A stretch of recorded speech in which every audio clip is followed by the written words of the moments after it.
ҳамоиш бо иштироки намояндагони бахшҳои гуногуни Тоҷикистон ва Ҳиндустон баргузор гардид.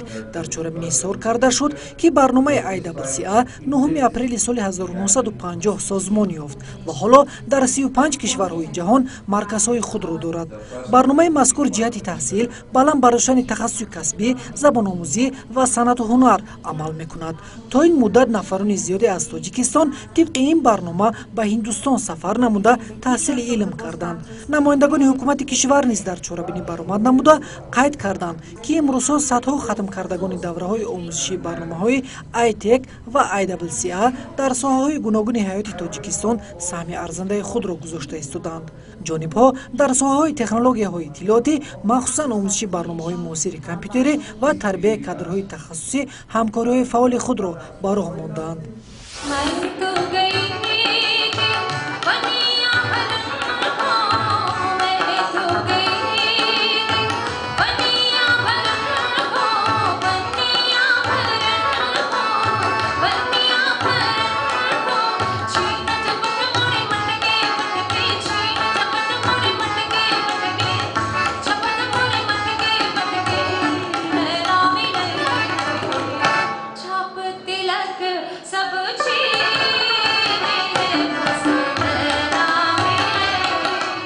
طبق برنامه شورای پیشبرد مناسبت‌های فرهنگی، نفران زیادی اهل هنر سفربر گردیده و تحصیل علم نمودند.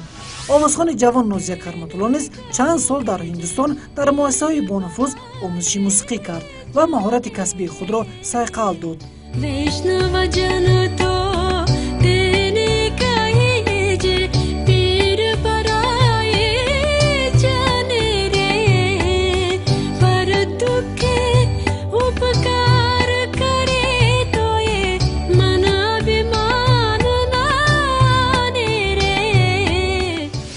جاری 15 آوازخوان کشورهای جهان سرود ویشنو چندتای هنرمند مشهور هند لتا منگشکر را سراییدند.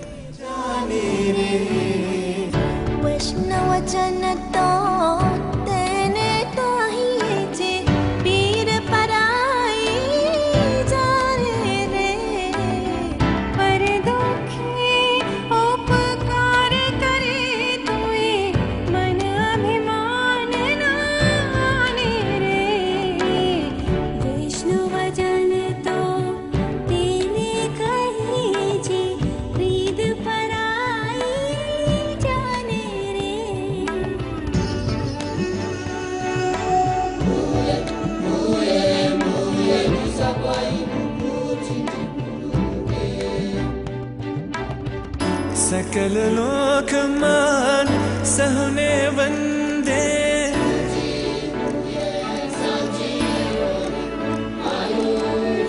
सकल लोक मान सहने वंदे निंदा ना करे के नीरे निंदा ना करे के नीरे काच काच मना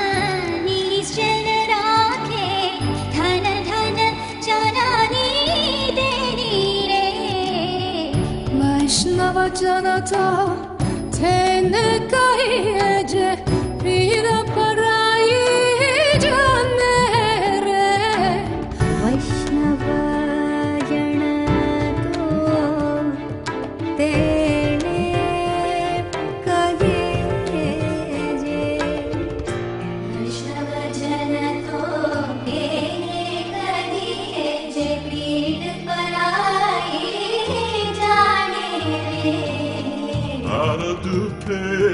ubakare kare toye manhabi manangane re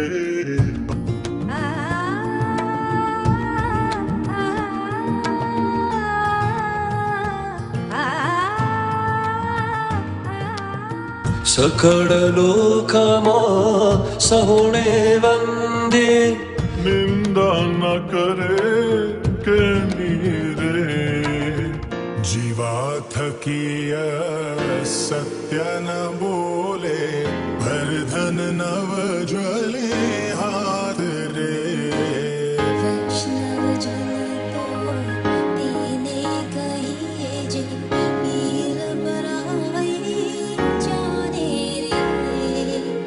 بشنو جنتو تگایجه بیرد پرایی میان این آوازخوان‌های روی عالم نازیه کرماتولو مهارت والای خود را نشان داده سزاوار بهای بلند گشت.